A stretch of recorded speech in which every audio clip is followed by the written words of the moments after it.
सूरजपुर नाम के एक नगर में धर्मदास नाम का एक सेठ था। उसके पास नगर के ही नहीं बल्कि दूर दूर के गांव के लोग भी कर्ज लेने के लिए आते थे। यह ठीक था कि सेठ ब्याज पर पैसा देता था, लेकिन वह था अपने असूलों का पक्का और ईमानदार। वह वक्त से पहले किसी से पैसे नहीं लेता था। इसके साथ ही उसमें 2 गुण और भी थे। वह दयालु और ईश्वर को मानने वाला था। अपने इन गुणों से वह दूर दूर तक मशहूर था। उसकी यह प्रसिद्धि एक बार उसी गांव से गुजरते हुए 2 ठग, जिनके नाम मंगरू और हरिया थे, उनके कानों में पड़ी। यार मंगरू, अब तक तो हमने जो सेठ के बारे में सुना उससे तो मुझे वो कोई बहुत ही बड़ा मूर्ख सेठ मालूम होता है। हरिया, लगता तो मुझे भी कुछ ऐसा ही है। अगर लोगों की माने तो सेठ कर्जा मांगने वालों का पता ठिकाना नहीं पूछता, बस नाम और वापस करने की तारीख पूछकर ही कर्ज दे देता है। यार मैं सोच रहा हूँ कि क्यों ना इस बार हम उसे ही अपना शिकार बनाकर कुछ धन ऐंठ ले। हरिया, मैं भी यही कहना चाहता था। तो चलो यहाँ से सीधा सूरजपुर चलकर उसी के दर्शन करते हैं। ठीक है हरिया, चलो। किस्मत ने साथ दिया तो काफी दिनों तक हमें कुछ करने की आवश्यकता नहीं पड़ेगी। और फिर दोनों ठग एक बैलगाड़ी किराए पर लेकर सूरजपुर की तरफ चल दिए। सूरजपुर पहुंचकर वो सेठ की हवेली में दाखिल हुए तो देखा सेठ अपने मुंशी जी से पैसे का हिसाब कर रहा था। तभी सेठ की नजर उन दोनों पर पड़ी। राम राम सेठ जी। राम राम भाई, तुम कौन हो और मेरे पास किस काम से आए हो? दोनों चालाक ठग अपनी रौनी सी सूरत बनाकर कहने लगे, सेठ जी, हमारा नाम मंगरू और हरिया है। आपके पास बड़ी आशा लेकर आए हैं। पिछले साल गांव में अकाल पड़ने के कारण खेतों में अन्न का एक दाना तक पैदा नहीं हुआ। इस बार फसल अच्छी होने की उम्मीद है, लेकिन हमारे पास ना तो बैल है और ना ही बीज। इस कारण हम बहुत ही दुखी हैं। अरे भाई, मैंने कर्जा मांगने का कारण और तुम्हारा पता नहीं पूछा। तुम सिर्फ इतना बताओ कि तुम्हें कितनी रकम चाहिए और कब तक लौटाओगे। सेठ जी, हमें 3000 रुपये चाहिए और ये कर्ज हम जल्दी ही लौटा देंगे। जितना जल्दी संभव हो सकेगा उतनी जल्दी हम आपकी रकम ब्याज समेत वापस कर देंगे। बस आप मेहरबानी करके हमें 3000 रुपये दे दीजिए। अरे भाई, फिर भी उस जल्दी की कोई मियाद है या नहीं? बिना मियाद जाने मैं तुम्हें कर्ज नहीं दे सकता। सेठ जी की मियाद वाली बात सुनकर मंगरू ने मक्कारी भरे स्वर में कहा। सेठ जी, यह कहकर कर्ज तो कर्ज सेठ होता जी ने है। अपने अगर मुंशी हम को इस आवाज जन्म में लगाई। नहीं देंगे तो अगले जन्म में दे देंगे। ठीक है, तब तुम मुझे अगले जन्म में ही दे देना। मुझे तुम्हारी बात पर पूरा विश्वास है। मुंशी जी, इनके नाम का खाता खोलकर इन्हें 3000 रुपये दे दो और लिखा पढ़ी भी कर लो। ये लिख लो कि ये ब्याज समेत हमारी रकम अगले जन्म में लौटा देंगे। मुंशी ने हैरानी से कहा, अगले जन्म में? लेकिन सेठ जी। लेकिन कुछ नहीं मुंशी जी, बेकार में अपनी टांग बीच में मत अड़ाया करो। जैसा मैंने कहा है वैसा ही करो। ठीक है सेठ जी। मुंशी ने पैसा निकाला और उनको देते हुए बोला, लो भाई, गिन लो। पूरे 3000 रुपए हैं, जिन्हें तुम्हें ब्याज समेत अगले जन्म में चुकाना है। जी हुजूर, आपका बहुत बहुत धन्यवाद। उन दोनों ने पैसे बिना गिने ही अपनी जेब में डाल दिए और सेठ जी को धन्यवाद अदा करते हुए वहां से वापस लौट गए। उन दोनों के वहां से जाते ही रुपए देने वाले मुंशी ने सेठ से कहा, हजूर, आप ये जानते हुए भी कि वे लोग रुपया वापस लौटाने का इरादा नहीं रखते और इस इकरारनामे के अनुसार भी हम लोग उनसे रुपया वसूल नहीं कर सकते, तो फिर आपने उन्हें रकम उधार क्यों दे दी? मैंने ये सब जानते बूझते हुए भी उन्हें रुपया उधार क्यों दिया, ये बात अभी तुम्हें समझ में नहीं आएगी। वक्त आने पर मैं आपको समझाऊंगा। फिर भी मेरी इस बात को गांठ बांध कर रख लो कि कर्ज कर्म के समान होता है। इस जन्म का कर्ज या कर्म अगले जन्म में भी मनुष्य के साथ रहता है और उसी के अनुसार जीवन भोगना पड़ता है। मुंशी मन ही मन सोचने लगा, पता नहीं सेठ जी क्या कह रहे हैं। मेरे तो कुछ भी पल्ले नहीं पड़ रहा। हमें क्या, इनका पैसा है, फूंके या मुफ्त में लुटाएं। उधर दोनों ठग खुशी खुशी अपने राह चले जा रहे थे। हरिया ने कहा, भाई, ये सेठ तो हमारी उम्मीद से भी ज्यादा मूर्ख निकला। मैं तो सोच रहा था कि वो अगले जन्म की बात सुनकर हमें धक्का देकर भगा देगा, लेकिन उस बेवकूफ ने तो हमारी इस बात पर भी विश्वास कर लिया और हमें इतनी बड़ी रकम कर्जे में दे दी। उस मूर्ख ने इतना भी नहीं सोचा कि कहीं अगले जन्म में भी कोई उधार चुकाया जा सकता है। सच में हरिया, आज तो बहुत दिनों के बाद मुझे ऐसा कोई बेवकूफ़ इस धरती पर दिखाई दिया। अब तो ये 3000 रुपए अपने हो गए समझो। भाई इस बार मैंने ये सोचा है कि अपने लिए एक छोटा मोटा घर भी बनाएंगे। आखिर कब तक हम बंजारों की तरह धक्के खाते रहेंगे। ठीक है हरिया, इस बार तुम अपनी ये हसरत भी पूरी कर लेना। और इसके बाद उन्होंने फिर से एक बैलगाड़ी किराए पर ली और किसी दूसरे गांव की तरफ चल दिए। चलते चलते वो एक गांव में पहुंचे। तब तक रात हो चुकी थी। हरिया कहने लगा, मंगरू, गांव में तो पहुंच गए, लेकिन ठहरेंगे कहाँ? चलो उस घर का दरवाज़ा खटखटाते हैं। अगर मुफ्त में खिलाने पिलाने के लिए कोई तैयार नहीं हुआ तो कुछ पैसे दे देंगे। पता नहीं ये दरवाज़ा खुलेगा भी या नहीं, फिर भी चलकर कोशिश करते हैं। और फिर दोनों ठगों ने एक घर का दरवाजा खटखटाया। अंदर से आवाज आई, कौन है भाई? हम परदेसी हैं और रात काटने के लिए आसरा चाहते हैं। जल्दी ही घर के अंदर से घर का मालिक बाहर आया। ठीक है, मैं अभी सब इंतजाम कर देता हूँ। घर का मालिक एक भला इंसान था। उसने उन दोनों ठगों को घर में ले जाकर आदर पूर्वक बिठाया और पूछा, बेटा, लगता है तुम दोनों बहुत दूर से आए हो। तुम्हें बहुत भूख भी लगी होगी। अगर कहो तो खाना तैयार कर दूं। नहीं बाबा, हमने रास्ते में खाना खा लिया था। बस आप हमारे लिए बिस्तर का प्रबंध कर दीजिए। हम बाहर खाट पर ही रात काट लेंगे। इसके बदले में जो पैसा आप हमसे मांगेंगे, हम वो देने को तैयार हैं। पैसे की कोई आवश्यकता नहीं है बेटा, तुम आराम से खाट पर रात काट सकते हो। भगवान आपको हमेशा खुश रखे बाबा। और फिर दोनों ठग घर के बाहर रखी खाट पर चादर तानकर सो गए। अचानक आधी रात के समय उन दोनों को दो आदमी के बात करने की आवाज सुनाई दी। दोनों उठकर बैठ गए और इधर-उधर देखने लगे। तभी उनकी नजर दो बैलों पर पड़ी जो इंसानों की तरह आपस में बात कर रहे थे। कैसे हो भाई? अच्छा हूँ, लेकिन आज ठंड बहुत ही ज्यादा है। जब दोनों ठगों ने उन बैलों को बात करते हुए देखा तो बुरी तरह से चौंक पड़े। मंगरू, मैं कोई सपना तो नहीं देख रहा? ये बैल आदमियों की भाषा में बोल रहे हैं। हाँ हरिया, मैं भी हैरान हूँ, लेकिन ये बात तो सच है कि वे बैल आपस में बातें कर रहे हैं। कुछ सोचकर दोनों ठग ध्यान से उन दोनों बैलों के बीच में होने वाली बातचीत को सुनने लगे। पहली बैल ने कहा, मित्र, हमारे तुम्हारे साथ की ये आखिरी रात है। हाँ मित्र, मैं भी तुमसे यही कहने जा रहा था। अच्छा, तुम बताओ कि तुमने ऐसा क्यों कहा?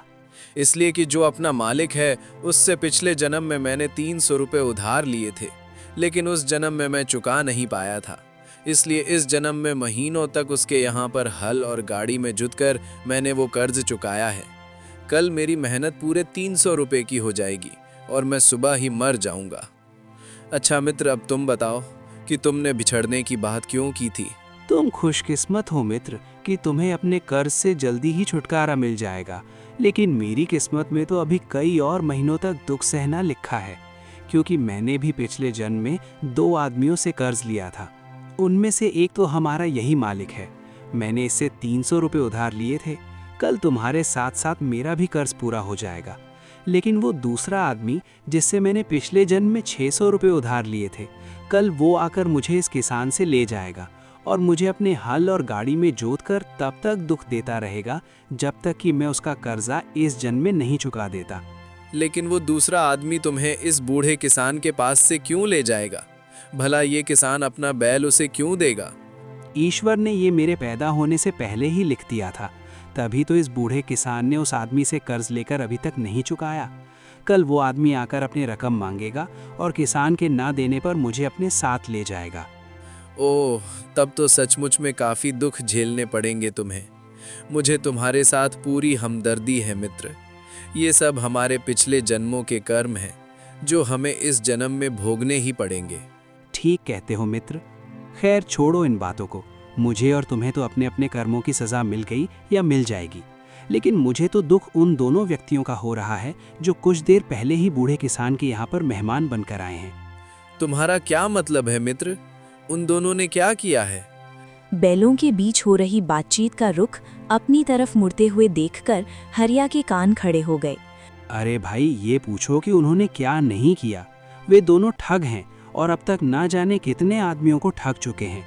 इस समय भी वे दोनों एक नगर सेठ को ठग कर्जा लेकर यहाँ पर आए हैं। अच्छा, तब तो उन्हें जरूर कर्ज चुकाने के लिए सेठ का गधा बनना पड़ेगा। जब दोनों ठगों ने उन बैलों को बात करते हुए देखा तो बुरी तरह से चौंक पड़े। मंगरू, तुमने सुनी इन दोनों की बातें? ये दोनों अपने पिछले जन्म का कर्जा चुकाने के लिए बैल बने हैं और हमें इस जन्म का कर्जा चुकाने के लिए अगले जन्म में गधा बनना पड़ेगा। नहीं नहीं हरिया, अब मैं सेठ का कर्ज अपने सिर पर नहीं रखूंगा। मैं उसके पैसे वापस कर दूंगा और बाकी का सारा जीवन दीन दुखियों की सेवा में गुजार दूंगा, ताकि मेरे सारे पाप इसी जन्म में धुल जाएं। ठीक है मंगरू, हम सुबह होते ही सूरजपुर जाएंगे और सेठ जी को उनका 1-1 रुपया ब्याज समेत वापस दे देंगे और साथ ही ठगी का ये धंधा छोड़कर मेहनत और ईमानदारी से रोटी कमाएंगे। उसके बाद वे दोनों ठग अपने भविष्य के बारे में बातें करते करते न जाने कब सो गए। सुबह होने के बावजूद भी वे न जाने कब तक सोते रहे कि अचानक किसी के रोने पीटने की आवाज़ सुनकर उनकी नींद खुल गई। हाय, मैं लुट गया, बर्बाद हो गया। हाय, मेरा बैल मर गया। उन दोनों ठगों ने देखा कि घर का मालिक अपने बैल के मर जाने पर विलाप कर रहा था। सारा माजरा समझते ही वे दोनों ठग उदास हो गए। मंगरू, उन दोनों बैलों की रात की बातचीत आखिर सच हो ही गई और उनमें से एक बैल ने दम तोड़ दिया। हाँ, वो अपने मालिक के पिछले जन्म के कर्ज से मुक्ति पा चुका है। अभी वे दोनों ठग किसान को दिलासा देने की सोच ही रहे थे कि तभी वहां पर एक हट्टा कट्टा आदमी डंडा हाथ में लिए हुए आ धमका और बूढ़े आदमी से कहने लगा, अरे ओ बूढ़े, आज तूने मेरा कर्ज ब्याज समेत लौटाने का वादा किया था। देख, मैं आ गया हूँ, मेरा पैसा मुझे दे। ब्याज समेत पूरे 600 रुपए बनते हैं। और मुझे कुछ दिनों की मोहलत दे दो, मैं तुम्हारी पाई पाई चुका दूंगा। बकवास बंद कर बुढ़े, अगर तूने इसी समय मेरे पैसे नहीं दिए तो मैं तेरा एक बैल लेकर चला जाऊंगा। नहीं नहीं, मुझ पर दया करो, देखो पहले ही मेरा एक बैल मर गया है। तुम मरो या तुम्हारा बैल मरे, मुझे इससे कोई मतलब नहीं है। मुझे तो केवल अपने पैसे चाहिए, वरना उसके बदले में मैं तुम्हारा बैल ले जाऊंगा। अब देर ना लगाओ, जल्दी से मुझे पैसे दो। मैं तुम्हारे पैर पड़ता हूँ बेटा, मुझे कुछ दिनों की मोहलत और दे दो। बूढ़े आदमी को लाख समझाने पर भी भोला राम ने नहीं माना और दूसरे बैल को खोला और उसे डंडे मारता हुआ अपने साथ ले गया। दोनों में से एक ठग हरिया ने कहा, मंगरू, मेरे विचार से तो हमें अपना समय बर्बाद ना करके जल्दी से जल्दी सूरजपुर के सेठ के यहाँ पर जाना चाहिए। कहीं ऐसा ना हो कि देर करने से वक्त हाथ से निकल जाए और हम पछताते ही रह जाएं। और फिर उन दोनों ने फिर से एक बैलगाड़ी किराए पर ली और उसी समय सूरजपुर की तरफ रवाना हो गए। जब वे दोनों सेठ की हवेली पर पहुंचे तो सेठ उस समय बहुत से लोगों के साथ रुपयों का लेन देन कर रहा था। उन सभी लोगों के वहां से जाने के बाद हरिया सेठ से बोला, सेठ जी, हमें बचा लीजिए, हमें पाप के गड्ढे में गिरने से बचा लीजिए। अरे अरे, कौन हो तुम दोनों? सेठ जी, हमें इतनी जल्दी भूल गए? हम दोनों मंगरू और हरिया हैं। कल ही तो आपसे 3000 रुपए लेकर गए थे। भाई, मुझे तो कुछ याद नहीं। ठहरो, मुंशी से पूछता हूँ। सेठ जी, ये तो वही दोनों चोर उचक्के हैं, लेकिन ये दोनों फिर से यहाँ पर क्यों आ धमके? मुंशी जी, फालतू बात मत करो। खाता खोलकर देखो कि क्या इनके नाम से कोई खाता है। मुंशी ने खाता खोला और कहने लगा, हाँ सेठ जी, कल की तारीख में इनके नाम पर 3000 रुपए लिखे हैं। हाँ भाई, तुम्हारे नाम का खाता तो है, लेकिन तुम चाहते क्या हो? हजूर माई बाप, हम अपना कर्ज वापस करना चाहते हैं और वो भी ब्याज के साथ। ये लीजिए 2500 रुपए और हमारा नाम काट दीजिए। सेठ जी, हम लोग किसी तरह का कर्ज अपने सिर पर नहीं रखना चाहते। ठहरो भाई, पहले मुझे मुंशी जी से हिसाब किताब मालूम करने दो, उसी के बाद तुम्हारा रुपया लूंगा। मुंशी जी, जरा खाते में देखकर बताना तो, इन्होंने रकम लौटाने की तारीख कब तक की बताई है? सेठ जी, खाते में तो अगले जन्म में रकम लौटाने की तारीख लिखी हुई है। वो तो हमने ऐसे ही मजाक में कह दिया था। सेठ जी, हम तो इसी जन्म में पैसा लुटाना चाहते हैं। लीजिए, संभालिए अपनी रकम। नहीं भाई, मैं कर्ज इस तरह से नहीं लेता। मैं अपने असूलों का पक्का हूँ। रकम लौटाने का तुमने जब वादा किया था, मैं उसी समय अपना कर्ज वापस लूँगा। तुमने अगले जन्म में कर्जा लौटाने का वादा किया था, इसलिए मैं अगले जन्म में ही लूँगा। सेठ जी, ये आप क्या कह रहे हैं? भला कोई अगले जन्म में भी पिछले जन्म का कर्ज चुकाता है? जब हम इसी जन्म में अपना कर्ज लुटा रहे हैं तो फिर आप क्यों अगले जन्म की बात करते हैं? इसी समय अपना पैसा वापस क्यों नहीं ले लेते? कहा तो है भाई, मैं अपने असूलों का पक्का हूँ। जब का तुम दोनों लोगों ने वादा किया है, रकम तभी वापस लूंगा। और कोई अगले जन्म पर विश्वास करे या ना करे, लेकिन मुझे तो पूरा विश्वास है। मैं तुमसे अपना कर्जा अगले जन्म में ही लूंगा। दोनों ठग सेठ के सामने खूब रोए और गिड़गिड़ाए, लेकिन सेठ ने उनकी एक न सुनी और बिना रकम लिए ही उन्हें घर से बाहर निकाल दिया। मंगरू, ये सेठ का बच्चा तो बड़ा ही काया निकला। लगता है अगले जन्म में हमें गधा बनाकर ही छोड़ेगा। मंगरू, जल्दी से कोई उपाय करो ना, जिससे हमें सेठ के कर्ज से मुक्त हो सके। लेकिन लाख सोचने पर भी उन दोनों के दिमाग में ऐसा कोई उपाय नहीं आया। वे दोनों रोते बिलखते हुए एक तरफ बढ़ते चले जा रहे थे। उधर दोनों ठगों के जाने के बाद सेठ अपने मुंशी से कहने लगा, क्यों मुंशी जी, कुछ समझ में आई आपकी? नहीं सेठ जी, मेरी समझ में तो कुछ भी नहीं आया। मैं तो सिर्फ इतना जानता हूँ कि उन दोनों ठगों ने आपका कर्ज आपको वापस लौटाना चाहा और आपने नहीं लिया। अच्छा, तो समय आने पर समझ जाओगे। दूसरी तरफ वे दोनों ठग चले जा रहे थे। उन्हें कुछ भी नहीं मालूम था कि वो कहाँ जा रहे हैं। यहाँ तक कि चलते चलते वो नगर की सीमा से कब बाहर निकल गए, इस बात का उन्हें ध्यान ही नहीं रहा। वे दोनों एक जंगल में पहुँच चुके थे और घनघोर अंधेरा हो चुका था। हरिया बोला, मंगरू, हम कहाँ जा रहे हैं? दूर दूर तक सिवाय अंधेरे के कुछ भी दिखाई नहीं दे रहा। हाँ हरिया, अपनी उलझन में तो हमने इस तरफ ध्यान ही नहीं किया। सुबह से न कुछ खाया न पिया, पता नहीं आगे ठहरने और खाने पीने के लिए कुछ मिलेगा भी या नहीं। क्यों ना वापस लौट चले? वापस तो तब लौटेंगे जब हमें रास्ता मालूम होगा।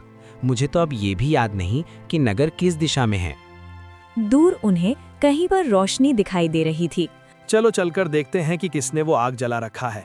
और फिर वो दोनों ठग वहां पर पहुंच गए जहां पर आग जल रहा था और उसके निकट एक साधु ध्यानमग्न बैठा हुआ था।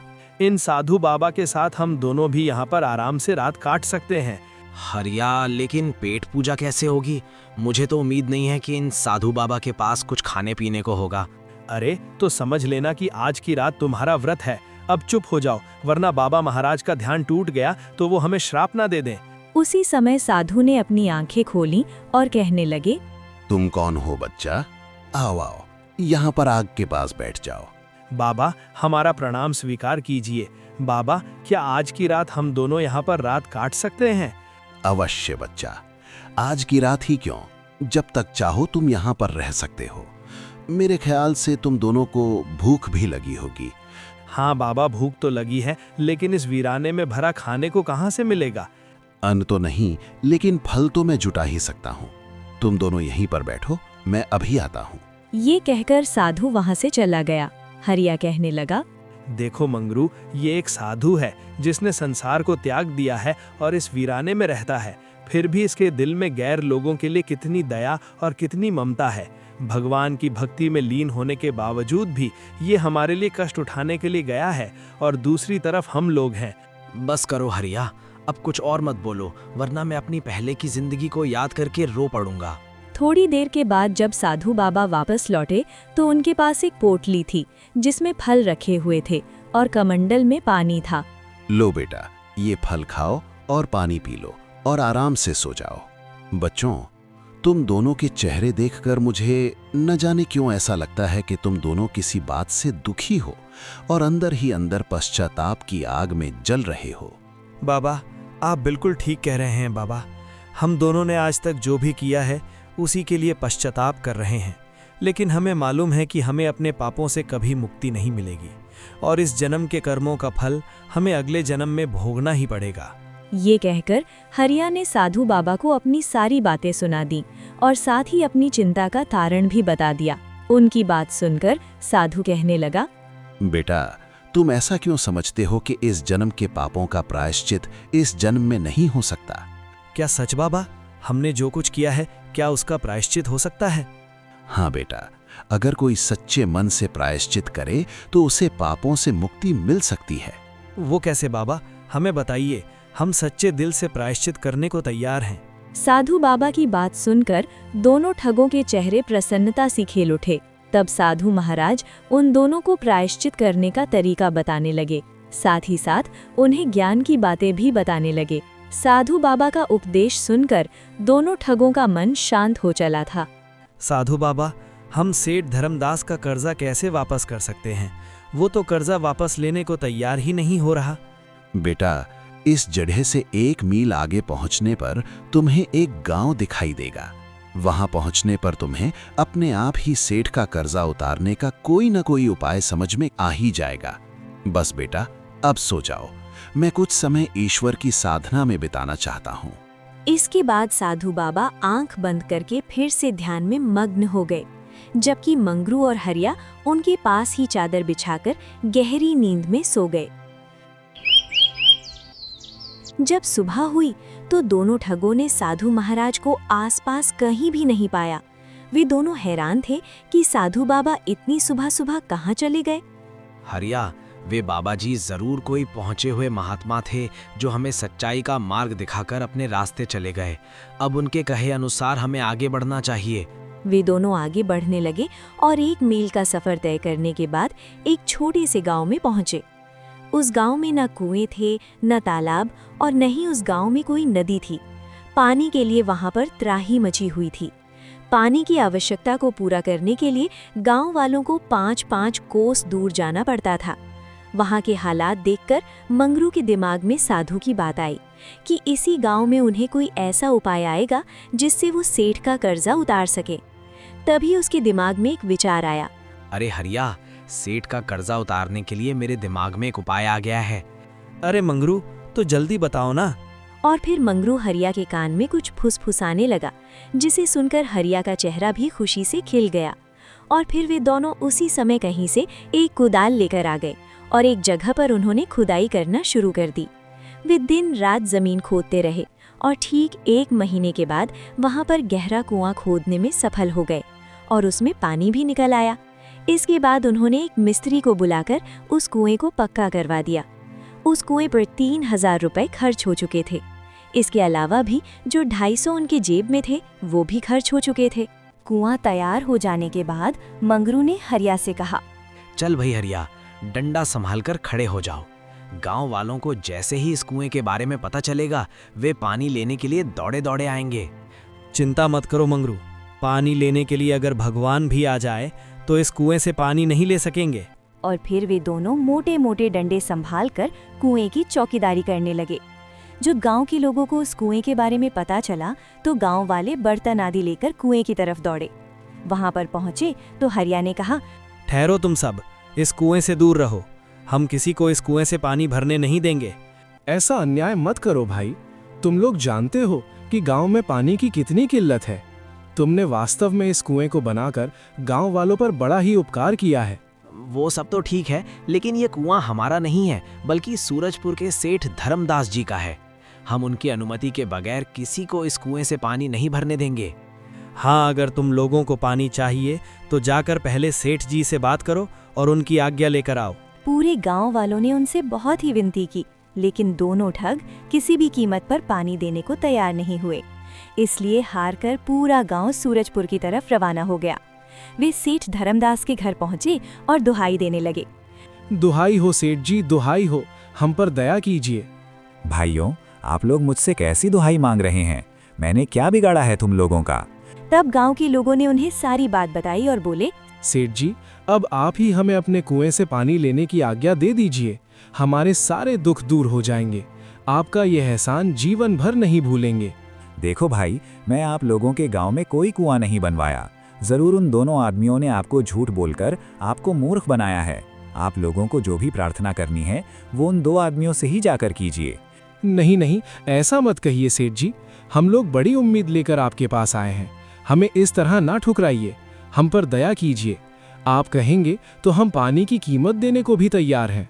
लेकिन भाई, जब मैंने कुआं बनवाया ही नहीं तो मैं किस तरह से आप लोगों को पानी भरने की आज्ञा दे दूं? क्या वो मेरे कहने से तुम लोगों को पानी भरने देंगे?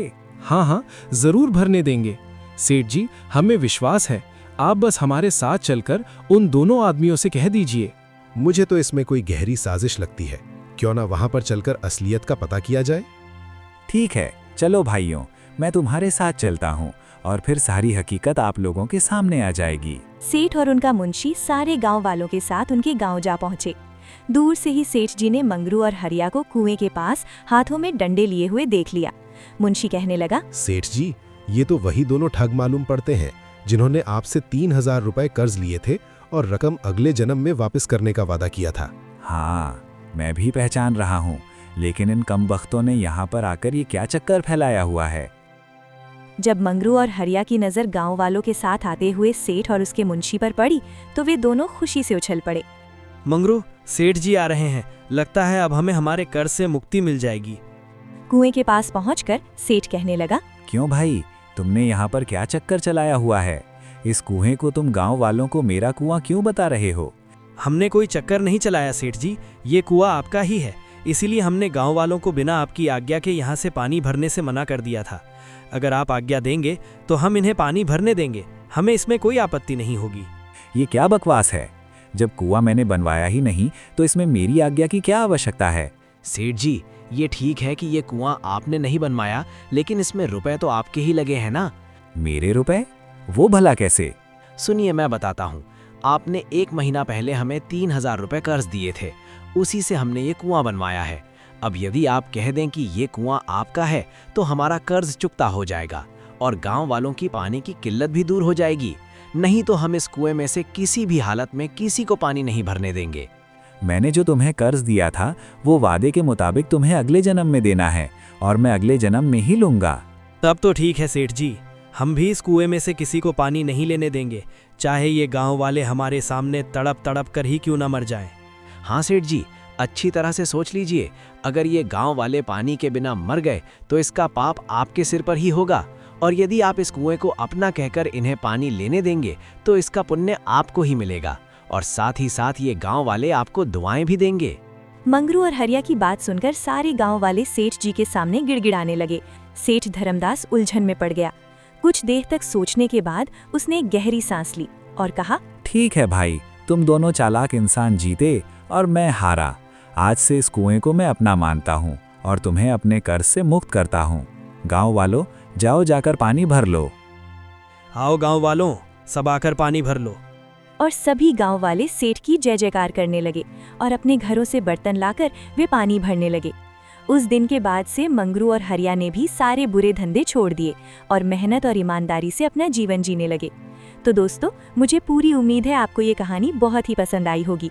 इसी तरह की कहानियाँ देखने के लिए आप चैनल को सब्सक्राइब कर लीजिए।